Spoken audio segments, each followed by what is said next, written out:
Hey there. Today, we're gonna dive back into a chilling case that happened in the Lion City, Singapore. The story takes place at Ca Lang Riverside Park, right in the heart of Singapore, stretching along the beautiful Ca Lang River, the main waterway connecting the island nation to the Singapore Strait. This spot has lush green lawns and crystal clear waters, plus it's a great source of fresh water. Here, you can enjoy the city views while also getting in on some fun outdoor activities like kayaking, swimming, and racing. The park is usually bustling with life. However, many years ago, whenever people brought up this park, they would shudder remembering a horrific murder case. The story dates back to the morning of June 16, 2005, around 9:15 a.m. A janitor was cleaning up trash along the riverbank when he spotted a suspicious-looking drum sitting there, waiting to be dealt with. The drum appeared to be tightly sealed with tape. Normally, the janitor would just pick it up and toss it into the truck, but this time, he noticed it was leaking. As soon as he pried open the box, everything inside spilled out onto the sand.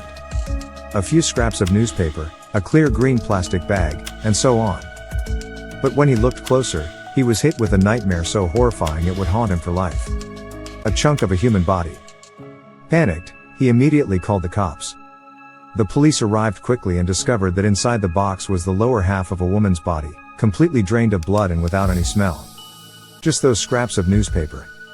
It's identified as belonging to the United Evening News, a popular Chinese-language newspaper in Singapore. Almost every Chinese person here can read it, just like how many people watch TV. Because it's so widespread, tracking down the newspaper to uncover the victim's identity is like finding a needle in a haystack. Still, with a life lost, the police can't afford to slack off. Before starting the investigation, they thoroughly analyzed the current situation. At first, they almost didn't believe it was a murder case. It's shocking to think something like this could happen right in Singapore. This island nation is known for having a really low crime rate. Plus, the Ca Lang River connects to the busy waters of Singapore, with hundreds of ships coming in and out every day. It's a crowded and complicated place.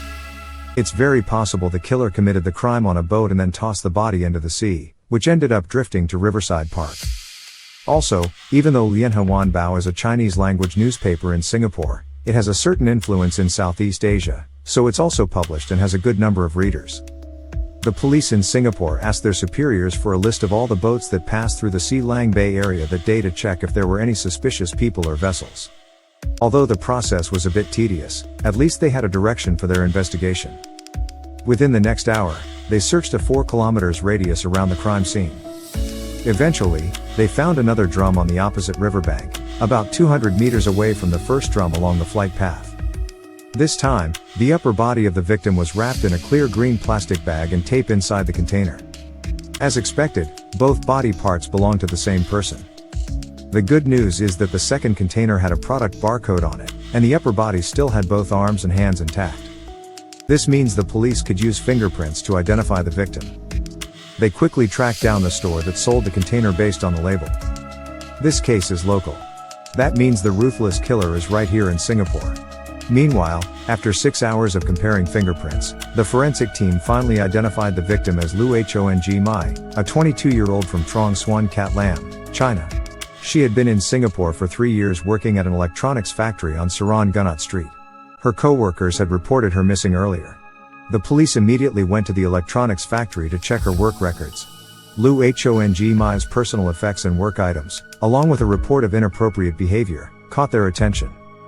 It was a document issued by the company on the 27th of last year. It recorded how Liu Hongmei and a local manager had secretly flirted and hugged each other during work hours multiple times. On the 14th of May 2004, they even got cozy right in the office and were caught by colleagues, who then reported them to higher-ups. About 2 weeks later, both received a verbal warning from the management.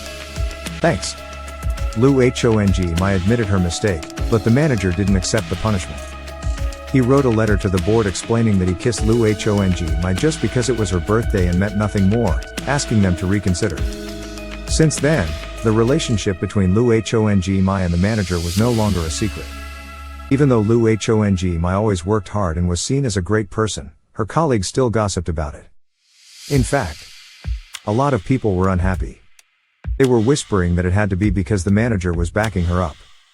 This manager, Liang Shaochu, is 55, married with 3 kids. His son is even 2 years older than Liu Hongmei.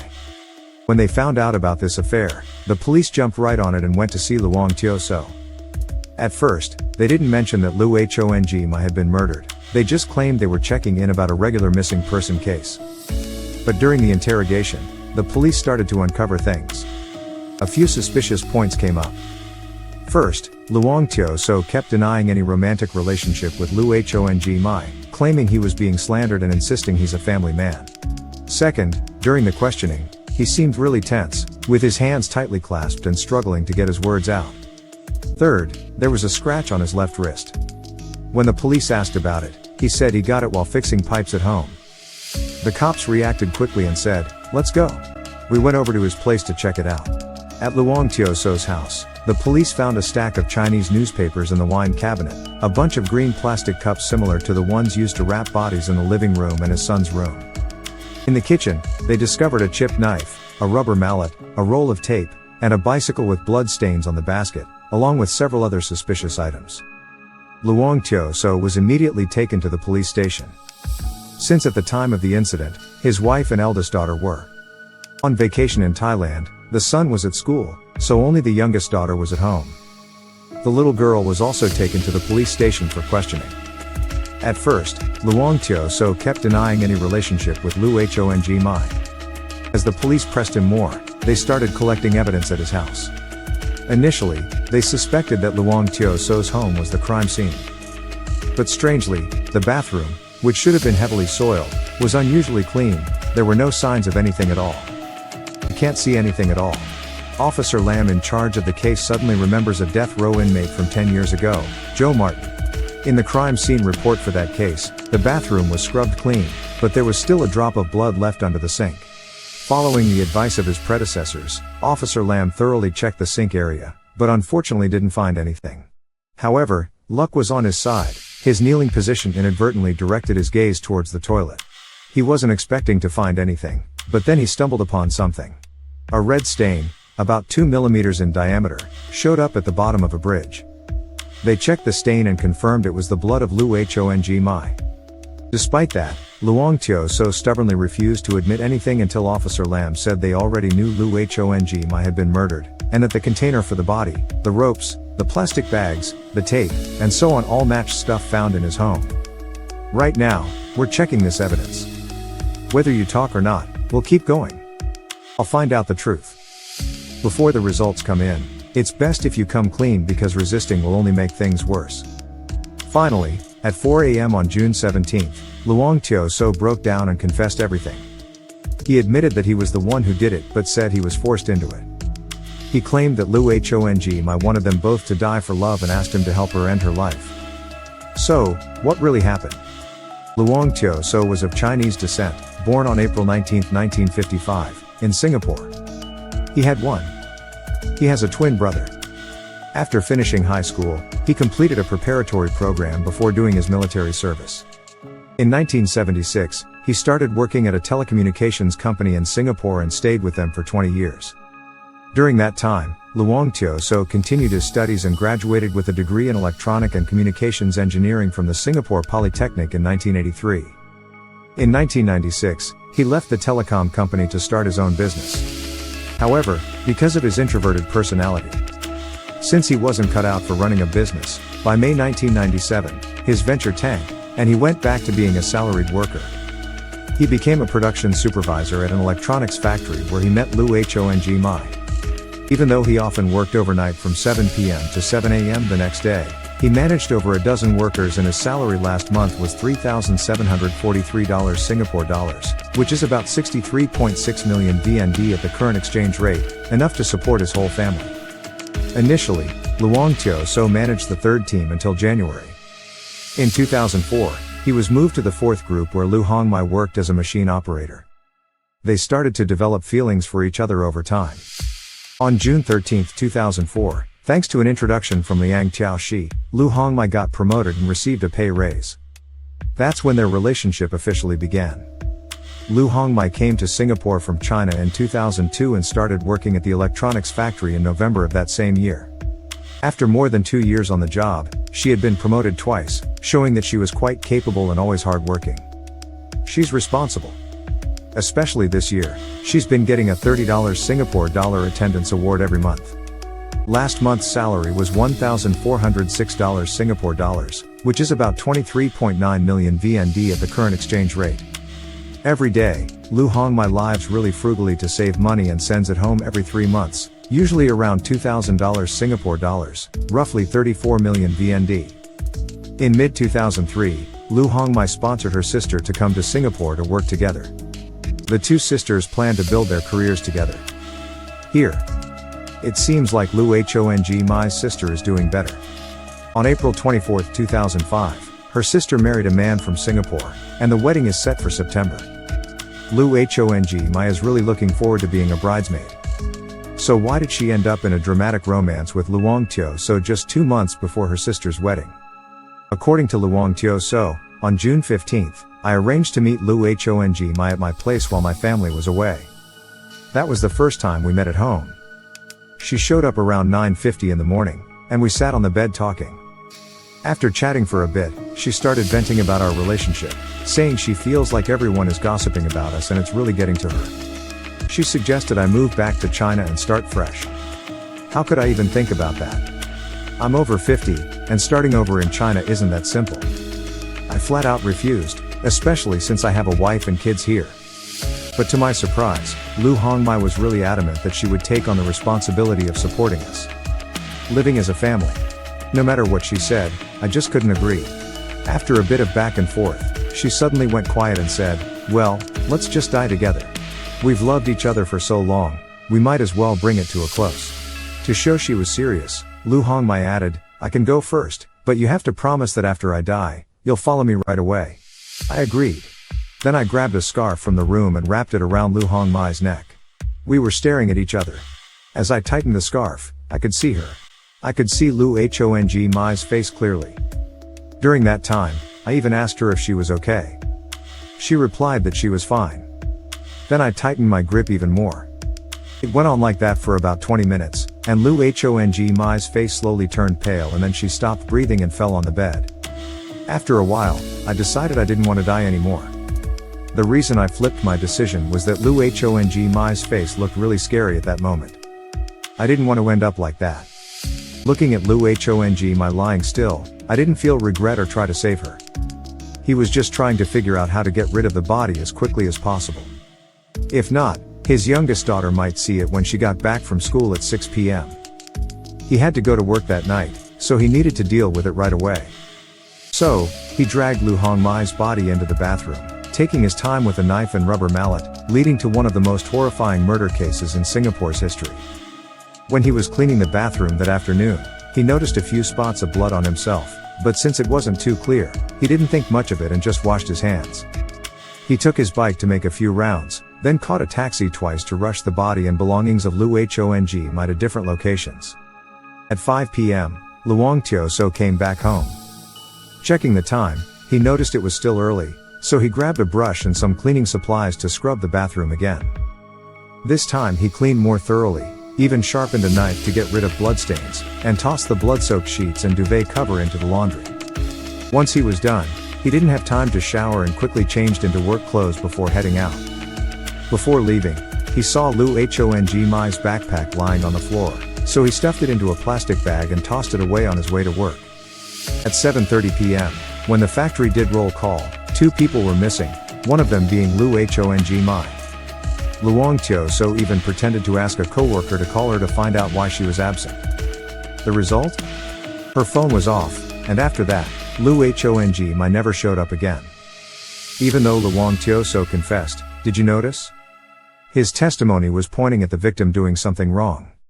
That's nonsense. If the police can't find any new evidence, and he keeps insisting on his story, there's a good chance he could dodge the death penalty.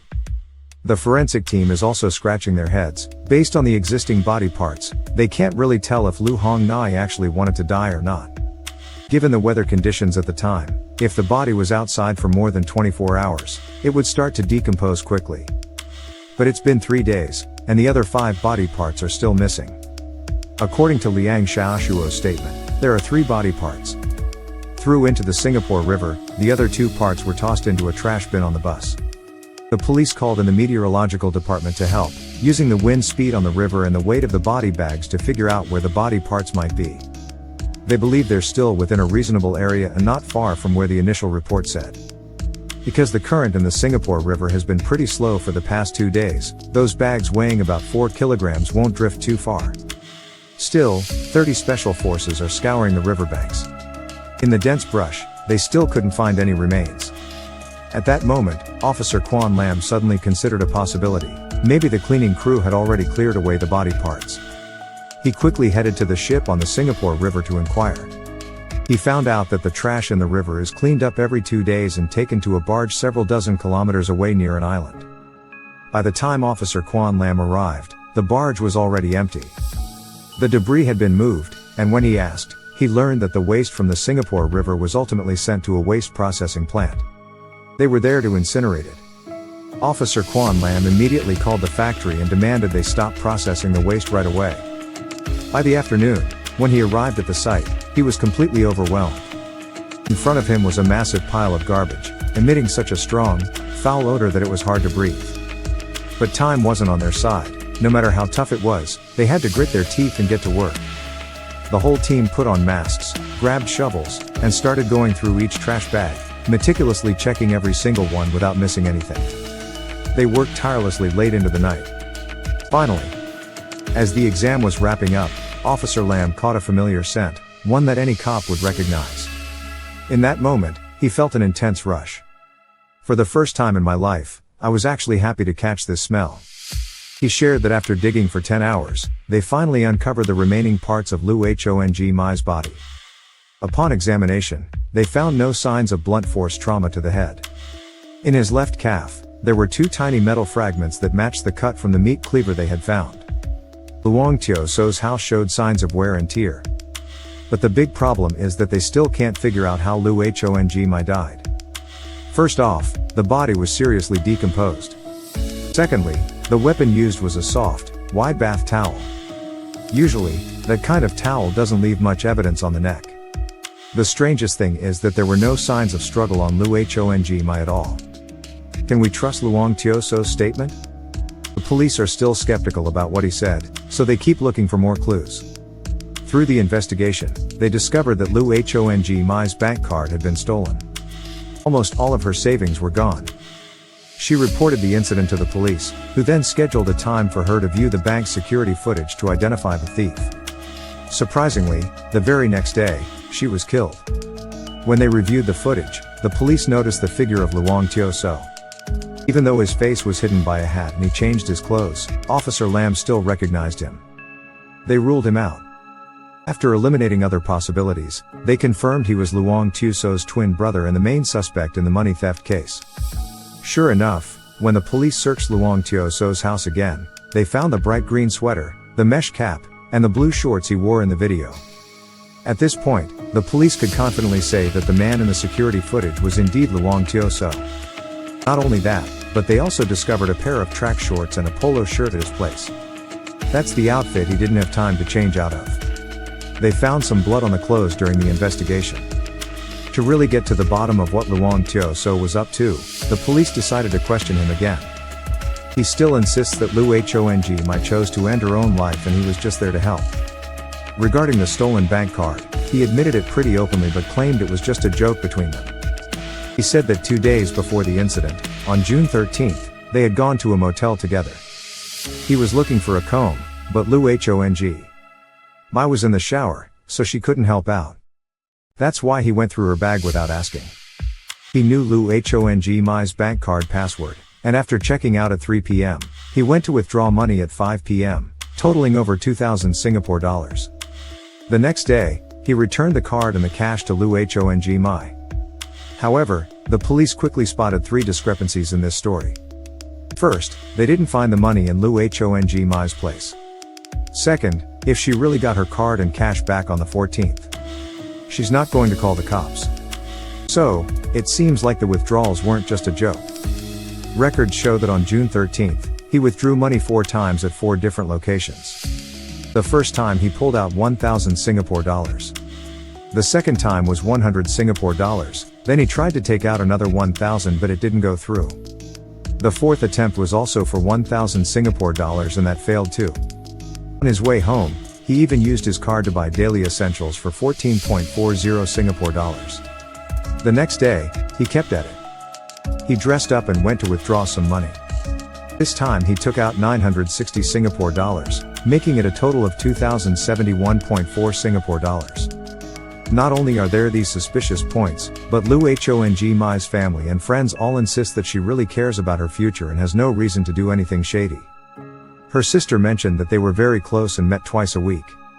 However, her sister had no idea about the relationship between Liu Hongmei and Liang Shaochu. She even planned to introduce Liu Hongmei to a matchmaking center.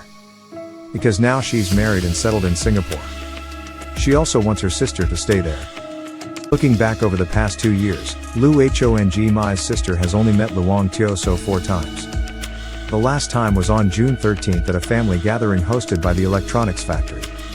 She remembers everyone having a great time that day.